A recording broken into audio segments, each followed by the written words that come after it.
Bien-aimés dans le Seigneur, Église Vision Carmel, Église Corps du Christ, région ecclésiastique du Grand Katanga. Je me nomme évêque Christian Numbi, visionnaire de l'Église Vision Carmel et évêque régional de la région ecclésiastique du Grand Katanga. Voilà l'occasion pour moi de rendre grâce à Dieu. Vous savez ce qui m'était arrivé en 2023. Beaucoup d'entre vous, vous avez prié, vous avez pleuré. Le diable nous a combattus. Mais nous avons considéré cela comme une épreuve. Le méchant s'est levé pour tromper, pour m'accuser. Mais moi, j'ai tiré une leçon autour de cette situation.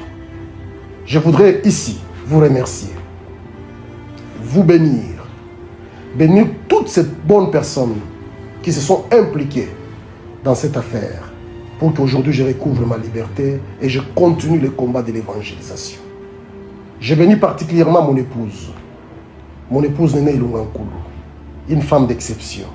Je bénis ma famille, je bénis l'église Vision Carmel, je bénis toute la communauté congolaise. Je voudrais rappeler, comme je venais de le dire tantôt, 2023 était une année de combat. 2024, nous avons été exposés aux démêlés de la justice. Et grâce à Dieu, grâce à la main de Dieu, au concours de beaucoup de personnes de bonne volonté, nous avons gagné les procès contre ces mensonges. Voilà que 2025 est arrivé, une année où Dieu était en train de nous restaurer. Je voudrais dire ceci, chacun d'entre vous a un témoignage. Et le plus grand témoignage que vous avez, c'est le souffle de vie. La Bible dit, il y a de l'espérance pour tout celui qui vit. Tant qu'on vit, il y a de l'espérance. Parce qu'un chien vivant a plus de valeur qu'un lion mort. Le grand cadeau que Dieu nous a donné, c'est d'être vivant aujourd'hui le 30, le 31, le 1er et commencer l'année 2026. Voilà pourquoi je vous demande d'être reconnaissant à Dieu.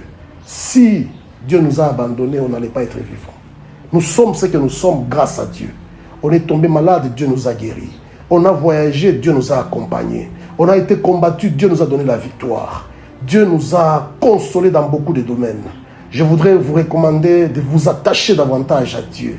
Il n'y a que la voix de Dieu qui console. Il n'y a que la voix de Dieu qui accorde victoire et succès. Je bénis 2026 pour vous, bien-aimés dans les Seigneurs. Soyez bénis. Soyez rassurés que vous n'échouerez pas en 2026. Je souhaite que 2026 soit une année de restauration, de rétablissement sur les anciennes ruines.